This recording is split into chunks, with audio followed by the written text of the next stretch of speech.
Hello നമസ്കാരം, ഏവർക്കും xylem PSC സ്വാഗതം. നമ്മുടെ ഡിഗ്രി പ്രിലിംസിന്റെ ആദ്യ ഘട്ടം കഴിഞ്ഞു. എല്ലാവരും പരീക്ഷ എഴുതിയവർക്കൊക്കെ വളരെ എളുപ്പമായിരുന്നു എന്ന് വിശ്വസിക്കുന്നു. അപ്പൊ നമ്മൾ പറഞ്ഞതുപോലെ തന്നെ നമ്മുടെ കൃത്യമായിട്ട് PSC സിലബസിൽ നിന്ന് തന്നെയാണ് ഈ ഒരു ഡിഗ്രി പ്രിലിംസിന്റെ സ്റ്റേജ് 1 എക്കണോമിക്സിന്റെ ഭാഗത്തു നിന്നുള്ള ക്വസ്റ്റ്യൻസ് എല്ലാം എന്തായിരുന്നു, തീർച്ചയായിട്ടും ആ ഒരു സിലബസ് ബേസ് ചെയ്തുകൊണ്ട് തന്നെയായിരുന്നു. പിന്നെ ആ ഒരു പാറ്റേണിലുള്ള ഒരു ചേഞ്ച് എന്ന് പറയുന്ന കൂടുതൽ പേരും പറഞ്ഞൊരു പ്രശ്നം എന്ന് പറയുന്നത് എക്സാമിന് സമയം കിട്ടിയില്ല എന്നൊരു പ്രശ്നമാണ് കൂടുതൽ ആളുകളും പറഞ്ഞത്. ശരിയാണ്.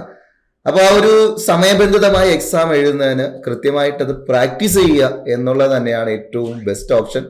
അപ്പൊ തീർച്ചയായിട്ടും എല്ലാവരും എന്ത് ചെയ്യുക, ഇനി അടുത്ത ഘട്ടം എഴുതാൻ പോകുന്നവർ തീർച്ചയായിട്ടും ആ ഒരു എക്സാമിനെ പ്രാക്ടീസ് ചെയ്യണം. എങ്ങനെ എക്സാമിനെ പ്രാക്ടീസ് ചെയ്യാൻ ചോദിക്കുകയാണെങ്കിൽ എന്താ ചെയ്യേണ്ടത്, നമ്മുടെ PSCയുടെ ഡിഗ്രി ഘട്ടങ്ങളിലുള്ള ക്വസ്റ്റ്യൻ പേപ്പർ എടുത്ത് വയ്ക്കുക, കൃത്യമായിട്ടൊരു സ്റ്റോപ്പ് വാച്ചോ കാര്യങ്ങളോ ഫ്രണ്ടിൽ എടുത്ത് വയ്ക്കുക. എന്നിട്ട് അതിനുശേഷം എന്ത് ചെയ്യുക, ആ ഒരു ടൈം ബൗണ്ടിനകത്തിരുന്നുകൊണ്ട് തന്നെ ആ ഒരു എക്സാം ഹാളിൽ ഇരിക്കുന്ന ആ ഒരു പ്രഷറോട് കൂടി ആ ഒരു എക്സാം എഴുതുക. ഇതിന് നിങ്ങൾക്ക് എത്ര മാർക്ക് കിട്ടുന്നു, എവിടെയാണ് മാർക്ക് ലാഗ് ചെയ്യുന്നത് എന്നൊക്കെ അനലൈസ് ചെയ്യേണ്ടത് അത്യാവശ്യമാണ്. പിന്നെ വരാൻ പോകുന്ന ഘട്ടം എഴുതുന്നവരാണെങ്കിലും ഈ ഒന്നാം ഘട്ടത്തെ ഒന്ന് അനലൈസ് ചെയ്യുക. നിങ്ങൾ ആൻസർ കീ കണ്ടിട്ടില്ലെങ്കിൽ തീർച്ചയായിട്ടും ആദ്യം എന്ത് ചെയ്യുക, നിങ്ങളുടെ ക്വസ്റ്റ്യൻ പേപ്പർ എടുത്ത് ഫ്രണ്ടിൽ വയ്ക്കുക, കൃത്യമായിട്ടുള്ള സമയം കൊടുത്തുകൊണ്ട് ആ സമയത്തിനുള്ളിൽ ആ ക്വസ്റ്റ്യൻ ഒന്ന് സോൾവ് ചെയ്യുക. അതിനുശേഷം എന്ത് ചെയ്യുക, ഇതിന്റെ അനാലിസിസ് ഒന്ന് കാണാൻ ശ്രമിക്കുക. ഓക്കെ, നമുക്ക് എക്കണോമിക്സിന്റെ ഭാഗത്ത് നിന്നുകൊണ്ട് ചോദിച്ച ചോദ്യങ്ങളുടെ ഒരു അനാലിസിസിലേക്ക് പോവാം. അപ്പോ നമുക്ക് നേരെ ചോദ്യങ്ങളിലേക്ക് തന്നെ കിടക്കാം. ഒന്നാമത് ചോദിച്ചൊരു ചോദ്യം ഇതായിരുന്നു: which one of the following concept is also known as national income? അല്ലെ, ഇത് പഠിച്ചു പോയവർക്ക് വളരെ പെട്ടെന്ന് തന്നെ NNP-FC എന്ന ആൻസറിലേക്ക് എത്താൻ പറ്റി. എന്നാൽ ഒരുപാട് പേരും ഫേസ് ചെയ്ത ഒരു പ്രശ്നം എന്ന് പറയുന്നത്, കുറെ പേര് ചോദിച്ചു അതെന്താ GDP എന്ന് പറയുന്നതും GNP എന്ന് പറയുന്നതും ഒക്കെ നാഷണൽ ഇൻകം തന്നെ അല്ലേ എന്നൊരു സംശയം ഒരുപാട് പേര് ചോദിച്ചു. ഇതിന്റെ ഉത്തരം ശരിക്കും നമ്മുടെ 9ാം ക്ലാസ് SCERT-യിലുണ്ട്. ശരിയാണ്. പിന്നീട് +1 +2 പോവുകയാണെങ്കിൽ കൃത്യമായിട്ട് അവിടെ എന്ത് ചെയ്യുന്നുണ്ട്, NNP-FC ആണ് നാഷണൽ ഇൻകം എന്ന് പറയുന്നുണ്ട്. അപ്പൊ അതിന്റെ ഒരു കോൺസെപ്റ്റിലേക്ക് പോവുകയാണെങ്കിൽ എന്താണ് നാഷണൽ ഇൻകം എന്ന് നമുക്ക് എല്ലാവർക്കും അറിയാം അല്ലെ. നാഷണൽ ഇൻകം എന്ന് പറയുന്നത് എക്കോണമിക് ഗ്രോത്ത് കണ്ടെത്താനുള്ളൊരു ഇൻഡിക്കേറ്റർ ആണ്. എന്ത്, ഒരു രാജ്യത്തിന്റെ എക്കോണമിക് ഗ്രോത്ത് അനലൈസ് ചെയ്യാൻ ഉള്ളൊരു ഇൻഡിക്കേറ്റർ ആണ് ആര്, നാഷണൽ ഇൻകം എന്ന് പറയാം. അങ്ങനെയെങ്കിൽ ഒരു രാജ്യം എക്കണോമിക്കലി ഗ്രോ ചെയ്യുന്നുണ്ടോ എന്ന് എങ്ങനെ മനസ്സിലാക്കും എന്ന് ചോദിച്ചപ്പോ നമ്മൾ സിമ്പിൾ ആയിട്ട് പറഞ്ഞു, ആ രാജ്യത്ത് എന്തുമാത്രം final goods and service produce ചെയ്യുന്നു നോക്കിയാൽ മതി. ഒരു രാജ്യത്ത് എന്തുമാത്രം final goods and service produce ചെയ്യുന്നു. അതെന്താ അങ്ങനെ പറയാൻ കാര്യം, ഏതൊരു രാജ്യത്തെയും പ്രൊഡക്ഷൻ കൂടുകയാണെങ്കിൽ അതിനർത്ഥം എന്ന് പറയുന്നത് എപ്പോഴാണ് പ്രൊഡക്ഷൻ കൂടുന്നത്, ഒരു രാജ്യത്ത് പ്രൊഡക്ഷൻ ഇൻക്രീസ് ചെയ്യുന്നത് അത് മേടിക്കാനുള്ള ഡിമാൻഡ് കൂടുമ്പോഴാണ്. എപ്പോഴാണ് ഡിമാൻഡ് കൂടുക, മാർക്കറ്റില് മണി സപ്ലൈ ഉണ്ടാകുമ്പോഴാണ്, ആളുകളുടെ കയ്യിൽ പണം ഉണ്ടാകുമ്പോഴാണ്. ആളുകൾക്ക് ജോലി ഉണ്ടാവുമ്പോ, ആളുകളുടെ കയ്യിൽ പണം ഉണ്ടാവുമ്പോ, മാർക്കറ്റിൽ മണി സപ്ലൈ കൂടുമ്പോ, മേടിക്കാൻ ഡിമാൻഡ് ഉണ്ടാവുമ്പോ അതിനനുസരിച്ച് പ്രൊഡക്ഷൻ ഇൻക്രീസ് ആവും. ശരിയാണ്. അങ്ങനെയെങ്കിൽ ഒരു രാജ്യം എക്കണോമിക്കലി ഗ്രോ ചെയ്യുന്നുണ്ടെന്ന് മനസ്സിലാക്കാൻ ആ രാജ്യത്ത് എന്തുമാത്രം final goods and service produce ചെയ്യുന്നു നോക്കിയാൽ മതി. എത്ര നാള് കൂടുമ്പോ എന്നൊരു ചോദ്യം അവിടെ ഉണ്ട്. അത് പറഞ്ഞു കഴിഞ്ഞാൽ നാഷണൽ ഇൻകത്തിന് കൃത്യമായ ഡെഫിനിഷനായി. ഒരു രാജ്യത്ത് ഒരു ഫിനാൻഷ്യൽ ഇയറിൽ പ്രൊഡ്യൂസ് ചെയ്യുന്ന ഫൈനൽ ഗുഡ്സ് ആൻഡ് സർവീസ് അതിനെ എങ്ങനെ മെഷർ ചെയ്യുക, അതിന്റെ എണ്ണം എടുത്താൽ മതിയോ? പോരാ, മറിച്ച് അതിന്റെ മണി വാല്യൂ പറയണം, അതിന്റെ ടോട്ടൽ മണി വാല്യൂ. ശരിയാണ്. അപ്പൊ ഒരു രാജ്യത്ത് ഒരു ഫിനാൻഷ്യൽ ഇയറിൽ പ്രൊഡ്യൂസ് ചെയ്യുന്ന ഫൈനൽ ഗുഡ്സ് ആൻഡ് സർവീസിന്റെ ടോട്ടൽ മണി വാല്യൂ ആണ് നാഷണൽ ഇൻകം. ഇത് കണ്ടെത്തുന്നത് ആ രാജ്യത്തിന്റെ എക്കോണമിക് ഗ്രോത്ത് അനലൈസ് ചെയ്യാനാണ്. അങ്ങനെയെങ്കിൽ നമുക്കറിയാവുന്നത് ഈ നാഷണൽ ഇൻകത്തിന്റെ മെഷേഴ്സിലേക്ക് പോവുകയാണെങ്കിൽ പ്രധാനമായിട്ടും 4 ഇൻഡിക്കേറ്റേഴ്സ് ആണ് നാഷണൽ ഇൻകത്തിന്റെ കാര്യത്തിൽ പറയാ: GDP, GNP, NDP, NNP.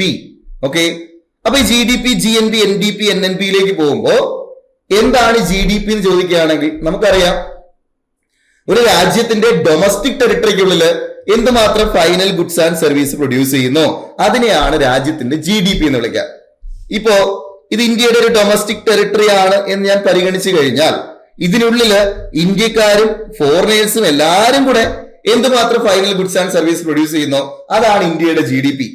പക്ഷെ അവിടെ ഒരു ഫോൾട്ട് എന്ന് പറയുന്നത് നമ്മള് ഇന്ത്യക്ക് പുറത്തുള്ള ഇന്ത്യക്കാരുടെയോ ഇന്ത്യൻ കമ്പനികളുടെയോ വരുമാനം ആ ഇന്ത്യയുടെ GDP ഉൾപ്പെടുത്തുന്നില്ല. അപ്പോ അതൊരു പ്രശ്നമല്ലേ എന്ന് ചോദിച്ചു കഴിഞ്ഞാൽ, ഇന്ത്യക്ക് പുറത്ത് ഒരുപാട് രാജ്യങ്ങൾ ഇന്ത്യക്കാരുണ്ട്, ഒരുപാട് ഇന്ത്യൻ കമ്പനികൾ പുറത്തുണ്ട്, ഇവരെല്ലാവരും കിട്ടുന്ന വരുമാനം രാജ്യത്തേക്ക് അയക്കുന്നുണ്ട്. അപ്പൊ അങ്ങനെയെങ്കിൽ തീർച്ചയായിട്ടും അത് നാഷണൽ ഇൻകത്തിൽ ഇൻക്ലൂഡ് ചെയ്യേണ്ടതല്ലേ എന്ന കോൺസെപ്റ്റിൽ നിന്ന് നമ്മുടെ GNP വരെയാണ്. ഈ GDPയോടൊപ്പം രാജ്യത്തിന് പുറത്തുള്ള വരുമാനം എന്ത് ചെയ്യുന്നു? ആഡ് ചെയ്യപ്പെടുന്നു. അതുപോലെ ഇന്ത്യക്ക് അകത്തുള്ള ഫോറിനേഴ്സ് അവരുടെ വരുമാനം എന്ത് ചെയ്യുന്നു? അവരുടെ രാജ്യത്തേക്ക് അയക്കുന്നു. അപ്പൊ അതുകൊണ്ട് നമ്മൾ ആ നെറ്റ് ഫാക്ടർ ഇൻകം ആണ് എടുക്കുക. ഞാനത് ഓടിച്ചു പറഞ്ഞു പോവാണേ. അപ്പോ എന്താണ് GNP എന്ന് ചോദിക്കുകയാണെങ്കിൽ, രാജ്യത്തിന്റെ GDPയോടൊപ്പം net factor income from abroad, അല്ലെ, വിദേശത്ത് നിന്നുള്ള അറ്റഘടക വരുമാനം കൂടി കൂട്ടിക്കിട്ടുകയാണെങ്കിൽ അതാണ് GNP എന്ന് വെച്ച് കഴിഞ്ഞാൽ, ഇപ്പോ ഇന്ത്യയുടെ GDP ഒരു 5000 കോടി രൂപയാണ് എന്ന് വിചാരിച്ചോളൂ. ഈ GDPക്കുള്ള ഇന്ത്യക്കാർ മാത്രമാണോ? അല്ല, ഇന്ത്യക്കാരന് ഉണ്ടാവും, ഫോറിനേഴ്സിന്റെ വരുമാനം ഉണ്ടാവും. എവിടെയുള്ള? ഇന്ത്യയിലെ ഡൊമസ്റ്റിക് ടെറിട്ടറിക്കുള്ളിലെ. ഇപ്പൊ GDP വാക്കിനുള്ളിൽ തന്നെയുണ്ട്, ഗ്രോസ് ഡൊമസ്റ്റിക് പ്രൊഡക്റ്റ്, അല്ലെ. ഇപ്പൊ ഇന്ത്യയുടെ ആഭ്യന്തര അതിർത്തിക്കുള്ളിലെ കാര്യമാണ് പറയുന്നത്. അങ്ങനെയെങ്കിൽ അതിൽ ഇന്ത്യക്കാരും വരാം, വിദേശികളും വരാം. അപ്പോ ഇതിനകത്ത് ഇങ്ങനെ ഒന്ന് സങ്കല്പിക്കാം നമുക്ക്. ഇന്ത്യക്കകത്തെ വിദേശികൾ, ഇന്ത്യക്കകത്ത് ഒരുപാട് വിദേശികൾ ഉണ്ടാവുമല്ലോ, ആ വിദേശികളും വിദേശ കമ്പനികളും എല്ലാവരും കൂടെ വേണ്ടിയ വരുമാനം എന്ന് പറയുന്നത് 500 കോടി രൂപയാണെന്ന് വിചാരിച്ചോളൂ. 500 കോടി രൂപ ഫോറിനേഴ്സ്, ഒരു 500 കോടി രൂപ ഫോറിനേഴ്സിന്റെ വരുമാനമാണ്. 4500 ഇന്ത്യക്കാരുണ്ട്. ശരി, അങ്ങനെയെങ്കിൽ ഞാൻ പറയാണ്, ഇന്ത്യക്ക് പുറത്ത് നിന്നുകൊണ്ട് ഇന്ത്യക്കാരെല്ലാരും കൂടെ ഇന്ത്യയിലേക്ക് അയച്ചത് 1000 കോടി രൂപ ഇന്ത്യയിലേക്ക് അയച്ചു എന്ന് വിചാരിക്കാം. രാജ്യത്തിന്റെ ഡൊമസ്റ്റിക് ടെറിട്ടറിക്ക് പുറത്തുള്ള ഇന്ത്യക്കാരും ഇന്ത്യൻ കമ്പനികൾ എല്ലാവരും കൂടെ അവരുടെ വരുമാനം എന്ന് പറയുന്നത് 1000 കോടി രൂപയാണെന്ന് വിചാരിക്കാം. ശരി, എന്റെ ചോദ്യം എന്താണ് NFI ഇവിടെ? NFI എത്രയാന്ന് ചോദിക്കുകയാണെങ്കിൽ 1000 കോടി ഇന്ത്യക്ക് അകത്തേക്ക് വന്ന പൈസ. ശരിയാണ്, income from rest of the world. അപ്പോ അത് 1000 കോടി minus income payable to the rest of the world എത്ര? 500 CR. അങ്ങനെയെങ്കിൽ 1000 മൈനസ് 500, ഇതിനെയാണ് എന്ത് വിളിക്കുക? NFI എന്ന് വിളിക്കുക, net factor income from abroad. Set. Clear ആണ്. ഓക്കെ, അങ്ങനെയെങ്കിൽ ഇന്ത്യയുടെ GDP എന്ന് പറയുന്ന 5000 കോടിയായിരുന്നു. ഈ 5000 കോടിയിൽ നിന്നാണ് ഫോറിനേഴ്സ് എന്ത് ചെയ്ത് 500 കോടി പുറത്തേക്ക് അയച്ചത്, വിദേശികൾ 1000 കോടി ഇന്ത്യയിലേക്ക് അയച്ചു. അങ്ങനെയെങ്കിൽ ഈ GDPയോടൊപ്പം 5000 കോടിയോടൊപ്പം ഈ 500 കോടി കൂടി കൂട്ടിക്കഴിഞ്ഞാൽ, NFI കൂടി കൂട്ടിക്കഴിഞ്ഞാൽ GNP കിട്ടും. എന്ത് കിട്ടും? GNP കിട്ടും. സെറ്റാണ്, ക്ലിയർ ആണ്. അപ്പൊ അങ്ങനെയെങ്കിൽ GDPയോടൊപ്പം NFI കൂട്ടിയാൽ കിട്ടുന്നതാണ് എന്ത്? GNP എന്ന് പറയാം. അപ്പോ ഇന്ത്യയുടെ ഡൊമസ്റ്റിക് ടെറിട്ടറിയിലെ വിദേശികളുടെ വരുമാനം നമ്മൾ കളഞ്ഞു. ഇന്ത്യക്ക് പുറത്തുള്ള ഇന്ത്യക്കാരന്റെ വരുമാനം രാജ്യത്തിന്റെ GDPയോടൊപ്പം കൂട്ടി. അങ്ങനെ ചെയ്തപ്പോഴല്ലേ ശരിക്കും GNP കിട്ടിയത്? GDP പ്ലസ് NFI ആണ് GNP. ഒരു ഡൗട്ടും ഇല്ലേ? അങ്ങനെയെങ്കിൽ നമുക്ക് പറയാം GDPയേക്കാൾ കുറച്ചുകൂടി ആക്യുറേറ്റ് ആയി GNP. കാര്യം എന്ന് വെച്ച് കഴിഞ്ഞാൽ GNP എന്ന് പറയുന്നത്, ഇന്ത്യയുടെ GNP എന്ന് പറയുന്നത് ഇന്ത്യക്കാരന്റെ മാത്രം വരുമാനമാണ്. അതെന്താ അങ്ങനെ പറയാനുള്ള കാര്യം? ഇന്ത്യയുടെ ഡൊമസ്റ്റിക് ടെറിട്ടറിക്കുള്ളിലെ ഇന്ത്യക്കാരെ മാത്രം കൺസിഡർ ചെയ്തു, ഫോറിനേഴ്സിന്റെ വരുമാനം കളഞ്ഞു. ഇന്ത്യക്ക് വെളിയിലുള്ള ഇന്ത്യക്കാരുടെ വരുമാനം കൂടി ആഡ് ചെയ്തു. അങ്ങനെയെങ്കിൽ GNP എന്ന് പറയുന്നത് എന്താണ്? GDP പ്ലസ് NFI ആണ്. ഇന്ത്യക്കാരുടെ മാത്രം വരുമാനമാണ് എന്ത്? ഇന്ത്യയെ സംബന്ധിച്ചിടത്തോളം GNP. അപ്പൊ GDPയേക്കാൾ കുറച്ചുകൂടി ആക്യുറേറ്റ് ആയി GNP. ശരിയാണ്. ഇനി എന്താണ് NNP എന്ന് ചോദിച്ചു കഴിഞ്ഞാൽ നമ്മൾ പറയും നെറ്റ് നാഷണൽ ഇൻകം, അല്ലെ. എന്താണ് നെറ്റ് നാഷണൽ ഇൻകം ചോദിക്കുകയാണെങ്കിൽ, നമ്മുടെ ഈ GNPയിൽ നിന്ന് ഡിപ്രീസിയേഷൻ കുറച്ചാൽ, തേയ്മാന ചെലവ് കുറച്ചാൽ കിട്ടുന്നതാണ് NNP. അപ്പോ അതിന്റെ ഒരു ആക്യുറസി നോക്കുകയാണെങ്കിൽ GDPയിൽ ഇന്ത്യയുടെ ഡൊമസ്റ്റിക് ടെറിട്ടറിയിലെ എല്ലാവരുടെയും വരുമാനം നോക്കി, എന്നാൽ GNP എന്ന് പറയുന്ന ഇന്ത്യക്കാരന്റെ മാത്രം വരുമാനമായി. അപ്പൊ കുറച്ചുകൂടി നാഷണൽ ഇൻകത്തില് കുറച്ചുകൂടി ആക്യുറേറ്റ് GDPയേക്കാൾ GNP ആണ്. കാര്യം ഇന്ത്യക്കാരന്റെ മാത്രം വരുമാനമല്ലേ കൺസിഡർ ചെയ്തോളൂ. ശരിയാണ്. ഇനി അവിടെ നിന്നുകൊണ്ട് എന്തെങ്കിലും ക്യാപിറ്റലിൽ ഉണ്ടാകുന്ന ഡിപ്രീസിയേഷൻ ഉണ്ടായിട്ടുണ്ടെങ്കിൽ അതിനെ നമ്മൾ മൈനസ് ചെയ്തു. ആ ഡിപ്രീസിയേഷനോട് കളഞ്ഞപ്പോ ആ വാല്യൂ കുറച്ചുകൂടെ ആക്യുറേറ്റ് ആയി. അതാണ് NNP. ഞാൻ പറയുന്ന കോൺസെപ്റ്റ് കിട്ടുന്നുണ്ട്. GDPയോടൊപ്പം NFI കൂട്ടിയപ്പോ അത് ഇന്ത്യക്കാരന്റെ മാത്രം വരുമാനമായി. അതിൽ നിന്ന് ക്യാപിറ്റലിലെ ഡിപ്രീസിയേഷൻ, അല്ലെ ആ ഡിപ്രീസിയേഷൻ എന്തെങ്കിലും ഉണ്ടെങ്കിൽ അത് കുറച്ച് കളഞ്ഞു. ഓക്കെ, ആ ഡിപ്രീസിയേഷൻ കുറച്ച് കഴിഞ്ഞപ്പോ നമുക്ക് എന്ത് കിട്ടി? NNP കിട്ടി. ശരി. അങ്ങനെയെങ്കിൽ നമുക്കിവിടെ കൃത്യമായിട്ട് പറയാം NNP കുറച്ചുകൂടി ആക്യുറേറ്റ് ആണ്. GDP-യേക്കാൾ ആക്യുറേറ്റ് ആയി GNP, അതിനേക്കാൾ ആക്യുറേറ്റ് ആയി NNP.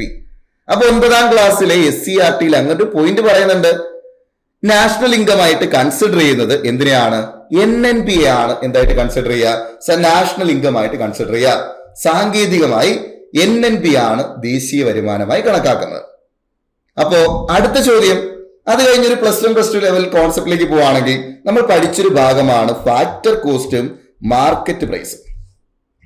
അപ്പൊ ശരിക്കും ഒരു പ്രൊഡക്റ്റിന്റെ വാല്യൂ പറയുമ്പോൾ എനിക്ക് വേണമെങ്കിൽ ഫാക്ടർ കോസ്റ്റിലും പറയാം, അതുപോലെ മാർക്കറ്റ് പ്രൈസിലും പറയാം. ശരിയാണ്. അപ്പൊ അങ്ങനെയെങ്കിൽ ഈ GDP നമുക്ക് GDP എന്ന് പറയുന്നത് ഫാക്ടർ കോസ്റ്റിലും പറയാം, അതുപോലെ മാർക്കറ്റ് പ്രൈസിലും പറയാം. GNP നമുക്ക് FC-യിലും പറയാം, MP-യിലും പറയാം. NDP നമുക്ക് ഫാക്ടർ കോസ്റ്റിലും മാർക്കറ്റ് പ്രൈസിലും പറയാം. സെയിം അതുപോലെ നാഷണൽ ഇൻകം കാൽക്കുലേറ്റ് ചെയ്യുമ്പോൾ ഇതുപോലെ GDP, GNP, NDP, NNP ഇതിനെല്ലാം എനിക്ക് ഫാക്ടർ കോസ്റ്റിലും പറയാൻ പറ്റും, മാർക്കറ്റ് പ്രൈസിലും പറയാൻ പറ്റും. ശരിയാണ്. ഓക്കെ, അങ്ങനെയെങ്കിൽ ഇവിടെ കൃത്യമായിട്ട് ഓർത്തോളാം, NNP FCA ആണ് നമ്മൾ എന്തായിട്ട് കൺസിഡർ ചെയ്യുക? നാഷണൽ ഇൻകം ആയിട്ട് കൺസിഡർ ചെയ്യുക. 9th SCERT-യിൽ NNP ആണ് നാഷണൽ ഇൻകം എന്ന് പറയുന്നുണ്ടായിരുന്നു. എന്നാൽ നമ്മൾ ഹയർ ലെവൽ സ്റ്റഡീസിലേക്ക് വരുമ്പോൾ അവിടെ കൃത്യമായിട്ട് പറയുന്നുണ്ട് NNP ഫാക്ടർ കോസ്റ്റിനെയാണ് എന്തായിട്ട് കൺസിഡർ ചെയ്യുക? നാഷണൽ ഇൻകം ആയിട്ട് കൺസിഡർ ചെയ്യുക. ക്ലിയർ. ഫാക്ടർ കോസ്റ്റ് ആവുമ്പോൾ നമുക്കറിയാം അത് ഫാക്ടേഴ്സ് ഓഫ് പ്രൊഡക്ഷന് കൊടുക്കേണ്ടി വരുന്ന പ്രതിഫലത്തിന്റെ ആ കോസ്റ്റിന്റെ ആകെ തുകയാണ് ഏത്? Factor cost. മാർക്കറ്റ് പ്രൈസിലേക്ക് വന്നാൽ അവിടെ നെറ്റ് ഇൻഡയറക്ട് ടാക്സ് ആഡ് ആവും. അപ്പൊ ടാക്സ് ആഡ് ആവണ്ട, ആ ടാക്സ് എല്ലാം കളഞ്ഞു കൃത്യമായിട്ട് ഫാക്ടർ കോസ്റ്റിലെ വാല്യൂവിലാണ് നമ്മൾ എന്തിനെ പറയാ? നാഷണൽ ഇൻകത്തിനെ പറയാം. അപ്പൊ അങ്ങനെയെങ്കിൽ നമുക്ക് പറയാം NNP അറ്റ് ഫാക്ടർ കോസ്റ്റ് ആണ് എന്ത്? നാഷണൽ ഇൻകം അല്ലെങ്കിൽ ദേശീയ വരുമാനം. അപ്പോ ഈ ചോദ്യത്തിന്റെ ഉത്തരത്തിൽ നമുക്ക് കൃത്യമായിട്ട് ആൻസറിലേക്ക് എത്താം. ഏതായിരുന്നു? NNP അറ്റ് ഫാക്ടർ കോസ്റ്റ് ആണ് എന്തായിട്ട് കൺസിഡർ ചെയ്യുക? നാഷണൽ ഇൻകം ആയിട്ട് കൺസിഡർ ചെയ്യുക. അപ്പൊ ഇവിടെ അടുത്ത എക്സാം എഴുതുന്നവരും ശ്രദ്ധിക്കേണ്ട ഒരു കാര്യം, എന്താണ് ഫാക്ടർ കോസ്റ്റ്, എന്താണ് മാർക്കറ്റ് പ്രൈസ് എന്നുള്ള കോൺസെപ്റ്റ് കൃത്യമായിട്ട് നോക്കിയോളാം. നമ്മൾ ഇതിനു മുന്നേ ചെയ്ത സെക്രട്ടേറിയറ്റിന് വേണ്ടി ചെയ്ത പ്രീവിയസ് വീഡിയോകളിൽ നമ്മൾ എന്ത് ചെയ്തിട്ടുണ്ട്? എന്താണ് FC, എന്താണ് MP എന്നുള്ള നമ്മൾ പറഞ്ഞിട്ടുണ്ട്. തീർച്ചയായിട്ടും എന്ത് ചെയ്യുക? അത് കാണുക. ഓക്കെ, ശരി. അങ്ങനെയെങ്കിൽ ഈ ക്വസ്റ്റ്യൻ ഡൗട്ട് ഇല്ലായിരുന്നു. അടുത്ത ചോദ്യത്തിലേക്ക് പോവാണ്. രണ്ടാമത്തെ ചോദ്യം ഇതായിരുന്നു, which 5-year plan aimed at achieving Garibi Hatao eradication poverty, അല്ലെ, ദാരിദ്ര്യ നിർമ്മാർജ്ജനം ലക്ഷ്യം വെച്ച 5-year പ്ലാൻ ഏത് എന്നുള്ളതാണ് ചോദ്യം. വളരെ സിമ്പിൾ ആയിട്ടുള്ള ചോദ്യമായിരുന്നു, അല്ലെ. ഒരു ഡിഗ്രി ലെവലിനെ സംബന്ധിച്ചിടത്തോളം ഈ ക്വസ്റ്റ്യൻ വളരെ സിമ്പിൾ ആണ്. നമുക്കറിയാം 5th 5-year പ്ലാൻ ആണ് എന്ത് ചെയ്തത്? ഗരീബി ഹട്ടാവോ അല്ലെങ്കിൽ പോവർട്ടി, ഇറാഡിക്കേഷൻ ഓഫ് പോവർട്ടി മുന്നോട്ട് വയ്ക്കുന്നത് 5ാം പഞ്ചവത്സര പദ്ധതിയാണ്, അല്ലെ. ആരായിരുന്നു പ്രധാനമന്ത്രി? ഇന്ദിരാഗാന്ധിയാണ് പ്രധാനമന്ത്രി. 5ാം പഞ്ചവത്സരത്തിലെ കാലഘട്ടം എന്ന് പോലെ എന്ന് പറയാം 1974 മുതൽ 79 വരെ ആയിരുന്നു 5ാം പഞ്ചവത്സര പദ്ധതിയുടെ കാലഘട്ടം. എന്നാൽ കാലാവധി പൂർത്തിയാക്കാത്ത ഏക പഞ്ചവത്സര പദ്ധതി കൂടിയാണ് ആര്? 5th 5-year plan. അത് ഇങ്ങനെയൊന്ന് കണക്ട് ചെയ്ത് വെച്ചാൽ മതി. നമുക്കറിയാം പഞ്ചവത്സര പദ്ധതിയുടെ അല്ലെങ്കിൽ 5-year പ്ലാൻസിന്റെ കാലയളവ് എന്ന് പറയുന്നത് 5 വർഷമാണ്, അല്ലെ. പക്ഷേ പേരിന്റെ പ്രശ്നം കൊണ്ടോ എന്തോ എന്ത് ചെയ്തില്ല, 5ാം പഞ്ചവത്സര പദ്ധതി തന്നെ എന്ത് ചെയ്തിട്ടില്ല? 5 വർഷം പൂർത്തിയാക്കിയിട്ടില്ല. അപ്പോ കാലാവധി പൂർത്തിയാക്കാത്ത പദ്ധതി 5th 5-year പ്ലാൻ ആണ്. 79 വരെ ആയിരുന്നു, പക്ഷെ 78 വരെ എന്ത് ചെയ്തുള്ളൂ? പൂർത്തിയാക്കിയുള്ളൂ. നമുക്കറിയാം 75 എമർജൻസി കൊണ്ടുവരുന്നു. ശരിയാണ്, എമർജൻസി അടിയന്തരാവസ്ഥ പ്രഖ്യാപിക്കുന്നു. തുടർന്ന് ഇങ്ങോട്ട് വരുമ്പോൾ അതിനുശേഷം 78 എന്ത് ചെയ്യാണ്? ദേശായി ഗവൺമെന്റ് അധികാരത്തിലേക്ക് വരുന്നു, അല്ലെ. 78 മുതൽ 80 വരെ രാജ്യത്ത് നടപ്പിലാക്കിയത് എന്തായിരുന്നു? ആ റോളിംഗ് പ്ലാൻ ആയിരുന്നു. അപ്പോ പഞ്ചവത്സര പദ്ധതി അവിടെ നിന്ന് ഉപേക്ഷിക്കുകയായിരുന്നു. പിന്നീട് വീണ്ടും പഞ്ചവത്സര പദ്ധതികൾ വരുന്നത് എന്നാണ്? 6ാം പദ്ധതി സ്റ്റാർട്ട് ചെയ്യുന്നത് 80-85 എന്നൊക്കെ നമുക്കറിയാം. ഓക്കെ, അങ്ങനെയെങ്കിൽ ആ ഒരു ദാരിദ്ര്യ നിർമ്മാർജ്ജനവുമായി ബന്ധപ്പെട്ട് 20 പോയിന്റ് പ്രോഗ്രാമും അല്ലെ 20 ദിന പരിപാടി എന്ന് പറയും. അതുപോലെ ഫുഡ് ഫോർ വർക്ക് പ്രോഗ്രാം, ജോലിക്ക് കൂലിയായിട്ട് ഭക്ഷണം കൊടുക്കുന്ന പദ്ധതികൾ, ഇതൊക്കെ നടപ്പിലാക്കി വന്നതും എവിടെ തന്നെയാണ്? 5ാം പഞ്ചവത്സര പദ്ധതിയിൽ തന്നെയാണ്.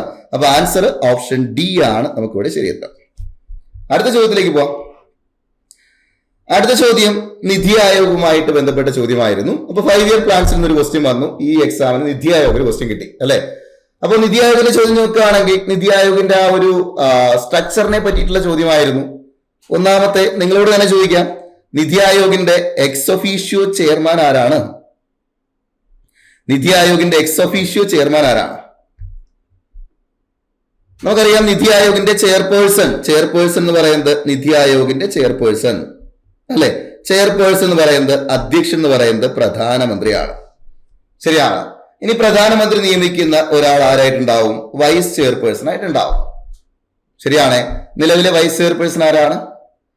നിലവിലെ വൈസ് ചെയർപേഴ്സൺ സുമൻ ബെറി ആണ് എന്ന് ഓർത്തിരിക്കണം. സുമൻ ബെറി. ശരിയാണ്. പിന്നീട് ഇങ്ങോട്ട് വരുമ്പോൾ നമുക്ക് അറിയുന്ന കാര്യം, നിതി ആയോഗില് സ്ഥിര അംഗങ്ങളുണ്ട്. നിലവിൽ 5 സ്ഥിരാംഗങ്ങളാണുള്ളത് അല്ലെ. പെർമനന്റ് മെമ്പേഴ്സ് 5 പേരുണ്ട്. പെർമനന്റ് മെമ്പേഴ്സ് 5 പേരുണ്ട്. നിലവിൽ 5 പേര്. ഇനി എക്സ് ഒഫീഷ്യോ മെമ്പേഴ്സ് എന്ന് പറയുന്നത്, ഈ പേര് കറക്റ്റ് ആയിട്ട് നോക്കിയോണേ, എക്സ് ഒഫീഷ്യോ മെമ്പേഴ്സ് എന്ന് പറയുന്നത് എത്ര പേര്? 4 പേര് എക്സ് ഒഫീഷ്യോ മെമ്പേഴ്സ് ആയിട്ടുണ്ട്. അത് കേന്ദ്രമന്ത്രിമാരായിരിക്കും 4 പേര്. ഇനി അടുത്ത് നമ്മൾ പറയുന്നത് ടെമ്പററി ആയിട്ടുള്ള ആൾക്കാരുണ്ട്. അവർ 2 പേരാണ്. യൂണിവേഴ്സിറ്റികളിൽ നിന്നുള്ള 2 പേര് എന്തായിട്ടുണ്ട്? ടെമ്പററി മെമ്പേഴ്സ് ആയിട്ട് ഇവിടെ ഉണ്ടാവും, നിതി ആയോഗിൽ ഉണ്ടാവും. ഇനി നിതി ആയോഗിന്റെ ഗവേണിംഗ് കൗൺസിൽ പരിശോധിക്കുകയാണെങ്കിൽ, ഈ ഗവേണിംഗ് കൗൺസിലാണ് അതിനെപ്പറ്റിയുള്ള തീരുമാനങ്ങൾ കാര്യങ്ങളൊക്കെ എടുക്കുന്നത്. ഈ ഗവേണിംഗ് കൗൺസിലില് എല്ലാ സംസ്ഥാനങ്ങളിലെയും മുഖ്യമന്ത്രിമാർ അല്ലെ, ചീഫ് മിനിസ്റ്റേഴ്സ് അംഗമാണെന്ന് അറിയാം. കേന്ദ്രഭരണ പ്രദേശത്ത് നിന്നുകൊണ്ട് ലഫ്റ്റനന്റ് ഗവർണേഴ്സ് അംഗമാണ്. ശരിയാണ്. അപ്പൊ ആരൊക്കെയായി?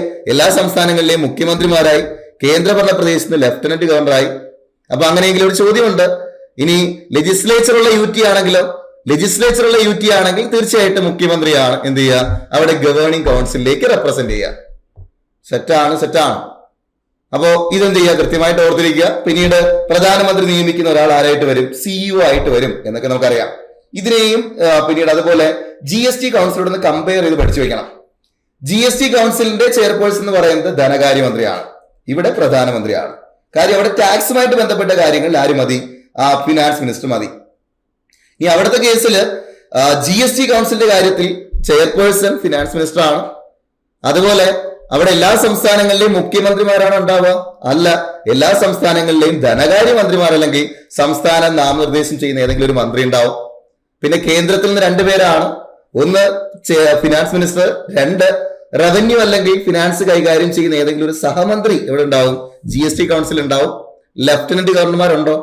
അവിടെ ലഫ്റ്റനന്റ് ഗവർണർമാരെ കൊണ്ടുവരേണ്ട ആവശ്യമില്ല അല്ലെ. അവിടെ പോളിസി മേക്കിംഗ് അല്ല, ടാക്സ് ആണ്. അപ്പോൾ അവിടെ ആരില്ല? ലഫ്റ്റനന്റ് ഗവർണർമാരില്ല. എന്നാൽ ലെജിസ്ലേച്ചറുള്ള യൂറ്റി ആണെങ്കിൽ അവിടുന്ന് അവിടുത്തെ ധനകാര്യമന്ത്രി അല്ലെങ്കിൽ സംസ്ഥാനം നാമനിർദ്ദേശം ചെയ്യുന്ന ഏതെങ്കിലും ഒരു മന്ത്രി അവിടെ ഉണ്ടാവും. GST കൗൺസിൽ ഉണ്ടാവും. ആ പോയിന്റ് കൃത്യമായിട്ട് ഓർത്ത് വെച്ചേക്കണേ. ശരി, അങ്ങനെയെങ്കിൽ ഇനി ആൻസറിലേക്ക് വരാം. The prime minister of India is the chairman of NITI Aayog. തീർച്ചയായിട്ടും ശരി തന്നെയാണ്. നമ്മോട് ചോദിച്ചേക്കുന്നത് ശരിയായ പ്രസ്താവന എന്നാണ്. ഒന്നാമത്തെ സ്റ്റേറ്റ്മെന്റ് എന്തായാലും ശരിയാണ്. ഓക്കെ, അപ്പൊ അവിടെ ഡി ആൻസറിലില്ല, വെട്ടിക്കളയാം.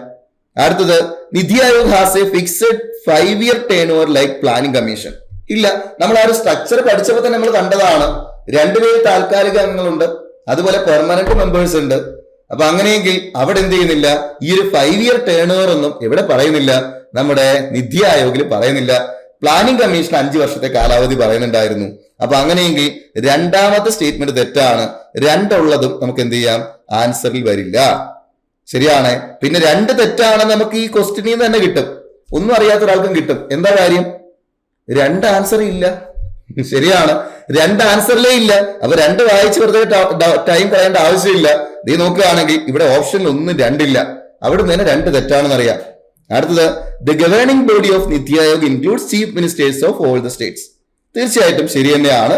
3 ശരിയാണ്. അപ്പൊ അങ്ങനെയെങ്കിൽ ഇവിടെ 1, 3 ശരിയായിട്ട് വരാം. 1, 3, 4 ശരിയായിട്ട് വരാം. 4 നോക്കാം.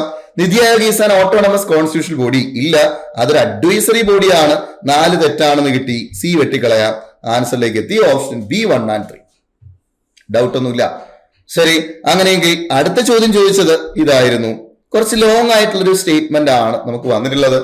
പക്ഷെ വളരെ സിമ്പിൾ ആയിട്ടുള്ള സ്റ്റേറ്റ്മെന്റ് തന്നെ ആയിരുന്നു അല്ലെ. ഇവിടെ ചോദിച്ചിരിക്കുന്നത് identify the correct statement regarding tax and non tax revenue എന്നുള്ളതാണ് ചോദ്യം. ടാക്സും നോൺ ടാക്സ് റവന്യൂ തമ്മിലുള്ള ഡിഫറൻസ് എന്താണ് എന്നുള്ളതാണ്. ഇവിടെ ടാക്സ്, നോൺ ടാക്സ് റവന്യൂ, ഗവൺമെന്റിന്റെ വരുമാനം നോക്കുകയാണെങ്കിൽ പ്രധാനമായിട്ടും 2 തരത്തിലുള്ള വരുമാനങ്ങളാണ് ഗവൺമെന്റ് ഉള്ളത്. അല്ലെ? ഒന്ന് ടാക്സിലൂടെ കിട്ടുന്ന വരുമാനമാവാം, അതല്ലെങ്കിൽ ടാക്സബിൾ അല്ലാത്ത മറ്റെന്തെങ്കിലും വരുമാനമാവാം. ടാക്സിലൂടെ കിട്ടുന്ന വരുമാനം ഏതൊക്കെ? ഗവൺമെന്റ്, കേന്ദ്ര ഗവൺമെന്റ് കാര്യമാണ് ചോദിക്കുന്നത്. തീർച്ചയായിട്ടും നമുക്ക് പറയാം corporate tax, income tax, GST, ശരിയാണ്. അതുപോലെ എക്സൈസ് ടാക്സ്, പ്രോപ്പർട്ടി ടാക്സ്, അല്ലെ? ഇതൊക്കെ നമ്മൾ നോക്കുകയാണെങ്കിൽ ഈ പറയുന്ന പോലെ ഗവൺമെന്റിന് കിട്ടുന്ന ടാക്സബിൾ ഇൻകംസ് ആണ്. സെയിൽസ് ടാക്സ്, വാറ്റ്, അല്ലെ? GST വന്നപ്പോൾ അതൊക്കെ എന്ത് ചെയ്തു? GST ലയിച്ചു എന്നൊക്കെ നമുക്കറിയാം. അപ്പൊ അങ്ങനെയെങ്കിൽ ഒന്ന് ടാക്സ് റവന്യൂ, ഗവൺമെന്റിന് കിട്ടുന്ന ടാക്സ് അല്ലാതെ ഗവൺമെന്റ് എന്ത് വരുമാനം കിട്ടുക ഒന്ന് കമന്റ് ചെയ്യാവോ? ഓക്കെ, തീർച്ചയായിട്ടും ഒന്ന് ഫീസ്, ഫൈൻ, പെനാൽറ്റി, ശരിയാണ്. അതുപോലെ സ്റ്റേറ്റ് ഓൺഡ് എന്റർപ്രൈസസ്, പൊതുമേഖലാ കമ്പനിയിൽ നിന്ന് കിട്ടുന്ന ലാഭം, പ്രോഫിറ്റ്, ഇതൊക്കെ ഗവൺമെന്റിന് കിട്ടുന്ന നോൺ ടാക്സ് റവന്യൂ ആണ്. ഓക്കെ, ശരി. അങ്ങനെയെങ്കിൽ നിങ്ങളോടുള്ളൊരു ചോദ്യം ജസ്റ്റ് നിങ്ങൾ എന്ത് ചെയ്യുക, ആ കമന്റ് ബോക്സിൽ ഒന്ന് ഇടുക. ചോദ്യം ഇതാണ്: ഗവൺമെന്റിന് കടമെടുക്കലിലൂടെ കിട്ടുന്ന പൈസ, ബോറോയിങ് ആൻഡ് അതർ ലയബിലിറ്റി എന്ന് പറയുന്നത് ഗവൺമെന്റിനെ സംബന്ധിച്ചിടത്തോളം ചോദ്യം അതൊരു ഇൻകം ആണോ എക്സ്പെൻഡിച്ചർ ആണോ? ശരി, ഇൻകം ആണെങ്കിൽ അത് ടാക്സ് റവന്യൂ ആണോ നോൺ ടാക്സ് റവന്യൂ ആണോ എന്നുള്ള കാര്യം ഒന്ന് കമന്റ് ചെയ്യുക. പിന്നെ പ്രീവിയസ് വീഡിയോയിൽ നമ്മൾ എന്ത് ചെയ്തിട്ടുണ്ടായിരുന്നു? ഇവിടെ capital receipt, revenue receipt, capital expenditure, revenue expenditure എന്നിങ്ങനെ ഗവൺമെന്റിന്റെ വരുമാനത്തെയും ചെലവിനെയും ക്ലാസിഫൈ ചെയ്തു. നിങ്ങളോടുള്ള അടുത്തൊരു ചോദ്യം, ബോറോയിങ് എന്ന് പറയുന്നത് ടാക്സ് റവന്യൂ ആണോ നോൺ ടാക്സ് റവന്യൂ ആണോ അതേ എക്സ്പെൻഡിച്ചർ ആണോ എന്നുള്ള ഒന്നാമത്തെ ചോദ്യം. രണ്ടാമത്തെ ചോദ്യം, അതിന്റെ ക്ലാസിഫിക്കേഷനിലേക്ക് പോവുകയാണെങ്കിൽ അത് ക്യാപിറ്റൽ റെസീപ്റ്റ് ആണോ, റവന്യൂ റെസീപ്റ്റ് ആണോ, ക്യാപിറ്റൽ എക്സ്പെൻഡിച്ചർ ആണോ, റവന്യൂ എക്സ്പെൻഡിച്ചർ ആണോ എന്നുകൂടി എന്ത് ചെയ്യുക, ഒന്ന് കമന്റ് ചെയ്യുക. ഓക്കെ, ശരി. അപ്പൊ അങ്ങനെയെങ്കിൽ നമുക്ക് നോക്കാം. ടാക്സ് റവന്യൂ എന്ന് പറയുന്നത് കമ്പൽസറി പേയ്മെന്റ് ആണ്, അല്ലെ? നമ്മുടെ ഇൻകം ടാക്സ് ഇത്ര അടയ്ക്കണം എന്ന് വെച്ച് കഴിഞ്ഞാൽ കമ്പൽസറി ആയിട്ട് നമ്മൾ അടച്ചേ പറ്റുള്ളൂ. അത് നമ്മളെ പോലുള്ള ഇൻഡിവിജ്വൽസും അതുപോലെ ബിസിനസ്സും എന്ത് ചെയ്യുന്നുണ്ട്? ഗവൺമെന്റിന് ഈ വരുമാനം കൊടുക്കുന്നുണ്ട്. ഓക്കെ, അതേസമയത്ത് നോൺ ടാക്സ് റവന്യൂ എന്ന് പറയുന്നത് ടാക്സ് അല്ലാതെയുള്ള മറ്റ് സോഴ്സുകളിൽ നിന്ന് കിട്ടുന്ന വരുമാനമാണ് എന്ത്? Non tax revenue.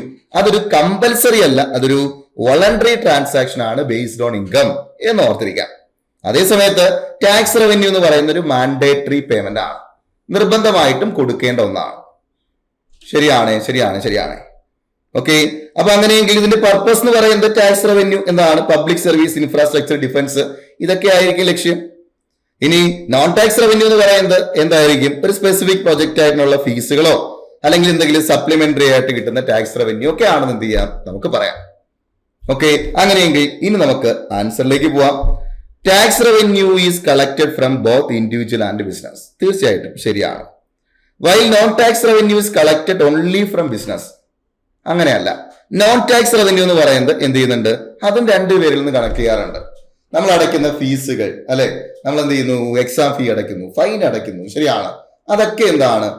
ഇൻഡിവിജ്വലിൽ നിന്ന് ഗവൺമെന്റ് കിട്ടുന്ന വരുമാനമാണ്. മറ്റ് ലൈസൻസ് ഫീസ് കാര്യങ്ങളൊക്കെ അത് ബിസിനസ്സിൽ നിന്ന് ഗവൺമെന്റ് കിട്ടുന്ന വരുമാനമാണ്. അപ്പൊ അങ്ങനെയെങ്കിൽ tax revenue non tax revenue രണ്ടുപേരിൽ നിന്ന് കളക്ട് ചെയ്യാറുണ്ട്. ഒന്ന് മാൻഡേറ്ററി ആണ്, ഒന്ന് വോളണ്ടറി ആണ് എന്ന് മാത്രമേ ഉള്ളൂ. ശരിയാണ്.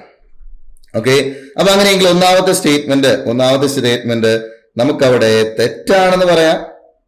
ഓക്കെ, അങ്ങനെയെങ്കിൽ ഒന്നുള്ളത് നമുക്ക് എലിമിനേറ്റ് ചെയ്യാം. രണ്ടെന്തായാലും ശരിയാണെന്ന് കിട്ടി. Tax revenue is collected by imposing compulsory levies കിട്ടുന്നുണ്ട്. While non tax revenue comes from government service, fees and investment. തീർച്ചയായിട്ടും ശരി തന്നെയാണ്. രണ്ടാമത്തെ സ്റ്റേറ്റ്മെന്റ് ശരിയാണ്. ഇനിയിപ്പോ 3 അവിടെ തെറ്റാണ് നമുക്ക് ഓൾറെഡി ഓപ്ഷൻ കാണുമ്പോൾ അറിയാം. കാര്യം പിന്നെ അതിനകത്ത് 3 ഇല്ല, അല്ലെ? ഇവിടുത്തെ ഓപ്ഷനിൽ 1-ലും 3 ഇല്ല, അതുകൊണ്ട് 3 വായിക്കുക പോലും വേണ്ട.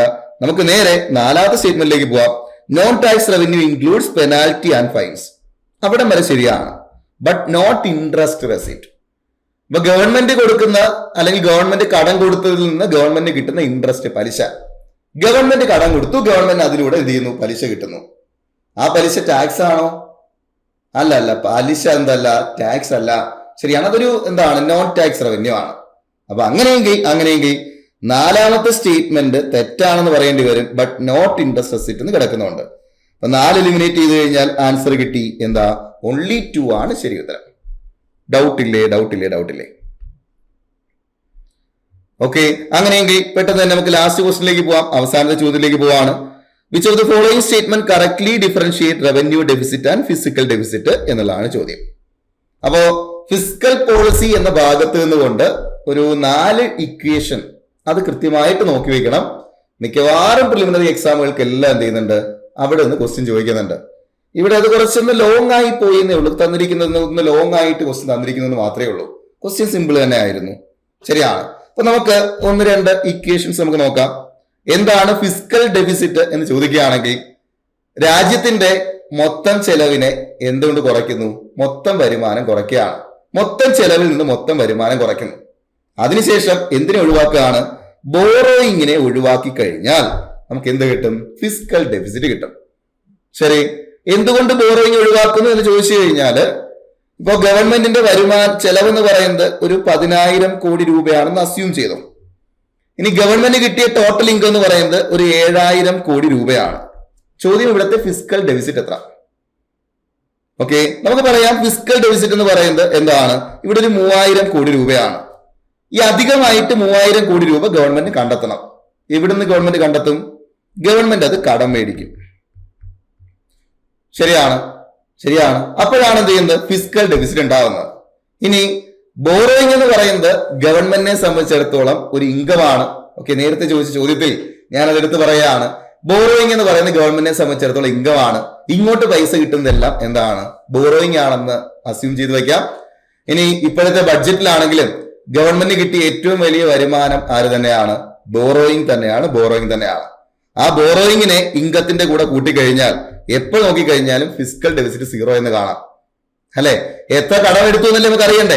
അതുകൊണ്ട് നമ്മൾ എന്ത് ചെയ്യുന്നു വെച്ച് കഴിഞ്ഞാൽ, ഫിസിക്കൽ ഡെഫിസിറ്റ് മനസ്സിലാക്കാൻ total expenditure minus total receipt അല്ലെങ്കിൽ ടോട്ടൽ ഇൻകം എക്സ്ക്ലൂഡ് ബോറോയിങ് ആണ്.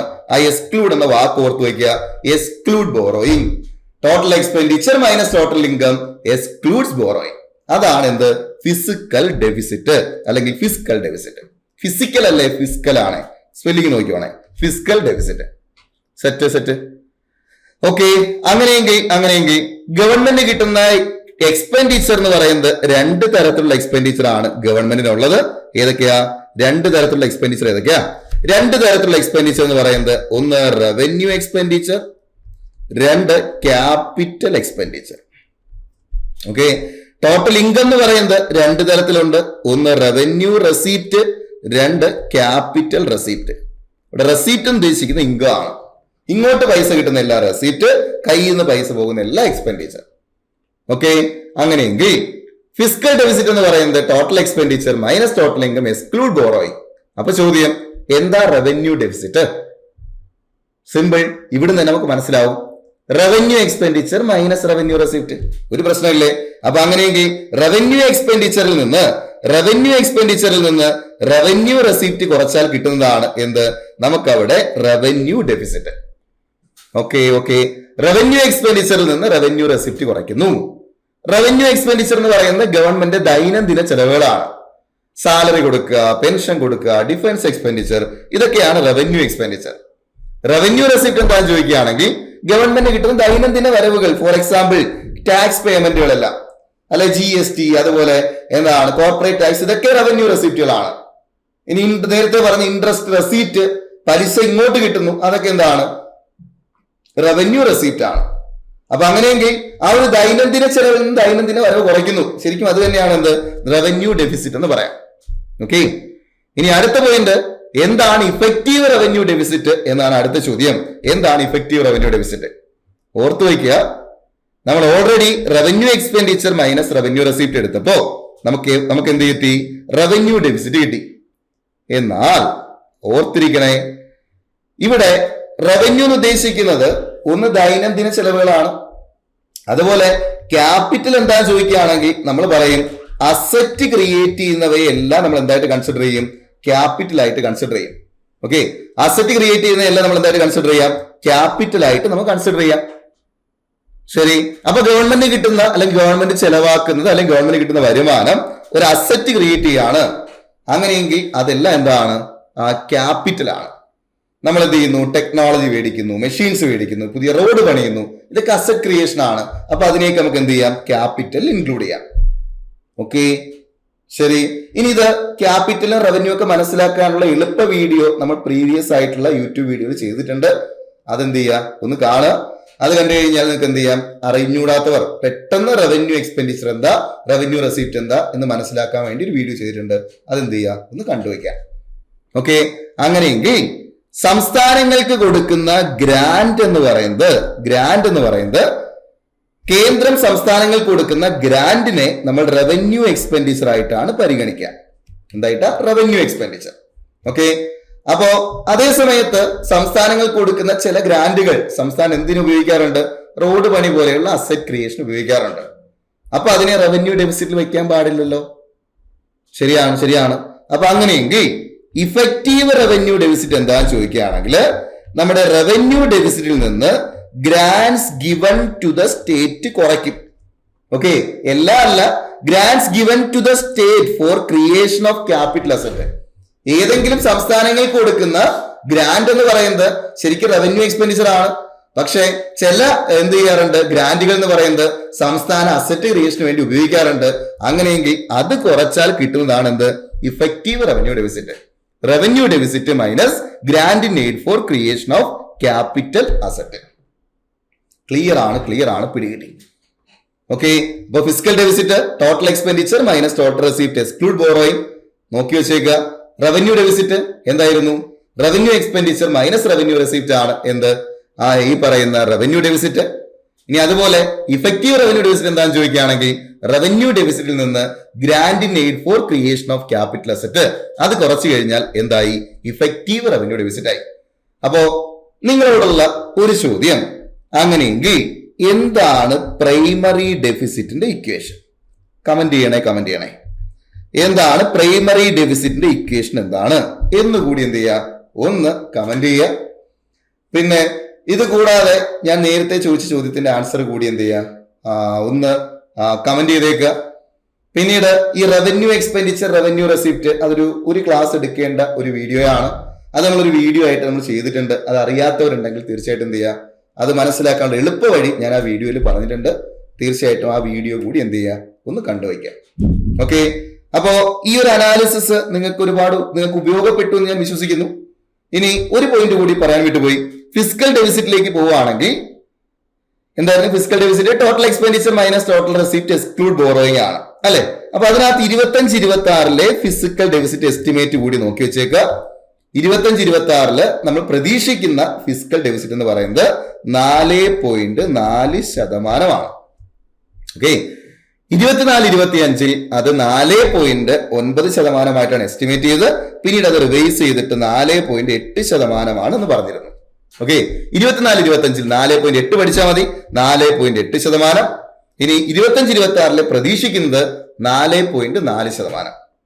ഇനി ഈ ചോദ്യം ഇതിനു മുന്നേ ഡിഗ്രിക്ക് ചോദിച്ചിട്ടുണ്ട്, അതാണ് ഇവിടെ കൊടുക്കാൻ കാര്യം. 23-24 റിവൈസ്ഡ് എസ്റ്റിമേറ്റ് ഫിസിക്കൽ ഡെഫിസിറ്റ് 5.8% ആയിരുന്നു. ഗ്രാജുവലി ഇത് കുറഞ്ഞു വരുന്നുണ്ട്. ഇതിനെ ഒരു 3% എത്തിക്കണം എന്നാണ് ആര് പറയുന്നത്? FRBM ആക്ട് പറയുന്നത്. ഓക്കെ, ആ പോയിന്റുകൾ കൂടി എന്ത് ചെയ്യുക, ഒന്ന് ഓർത്തു വയ്ക്കാം. അപ്പോ ഇന്നത്തെ ഈ ഒരു വീഡിയോ നിങ്ങൾക്ക് ഉപകാരപ്പെട്ടു, അതുപോലെ എന്തെങ്കിലുമൊക്കെ എക്സ്ട്രാ പോയിന്റ് കിട്ടി, അല്ലെങ്കിൽ പഠിച്ചവർക്ക് അതൊക്കെ ഒന്ന് റിവിഷൻ ചെയ്യാൻ സാധിച്ചു എന്ന് വിശ്വസിക്കുന്നു. അപ്പോൾ തീർച്ചയായിട്ടും നിങ്ങൾ എന്ത് ചെയ്യുക, ഇതൊക്കെ ഒന്ന് ഇതുമായിട്ട് ബന്ധപ്പെട്ട് നമ്മുടെ ഇപ്പോഴത്തെ ഒരു ക്വസ്റ്റ്യൻ പേപ്പർ നോക്കുകയാണെങ്കിൽ ഒന്ന് ടൈം ബൗണ്ടിനകത്ത് ആൻസർ ചെയ്യുക എന്നുള്ളതായിരുന്നു അവിടുത്തെ ഒരു പ്രധാന പ്രശ്നം അല്ലെ? അപ്പൊ ക്വസ്റ്റ്യൻ ചെയ്ത് പ്രാക്ടീസ് ചെയ്യുക എന്നുള്ളതാണ് എളുപ്പവഴി. അപ്പോ ഇതിന്റെ ആൻസറിലേക്ക് നമ്മൾ പോവുകയാണെങ്കിൽ ഇവിടെ നിന്നുകൊണ്ട് ഞാൻ ഈ പറഞ്ഞതിൽ നിങ്ങൾക്ക് ആൻസർ പറയാൻ പറ്റുന്നുണ്ടല്ലോ. ഏതാ? Revenue deficit occurs when revenue receipt are less than revenue expenditure അല്ലെ? റവന്യൂ ഡെഫിസിറ്റ് എപ്പോഴാണ് ഉണ്ടാവുക? ഇവിടെ പറയുന്നു revenue deficit occurs when revenue receipt are less than expenditure അല്ലെ? എക്സ്പെൻഡിച്ചർ മൈനസ് റെസിപ്റ്റ് തന്നെയാണ്. അടുത്തത് whereas physical deficit represent the excess of total expenditure കൂടി നിൽക്കുന്നു over total revenue exclude borrowing. തീർച്ചയായിട്ടും ശരി തന്നെയാണ്. ഇവിടെ ഓപ്ഷൻ എ ആണ് ഇവിടുത്തെ ശരി ഉത്തരം ആണ്.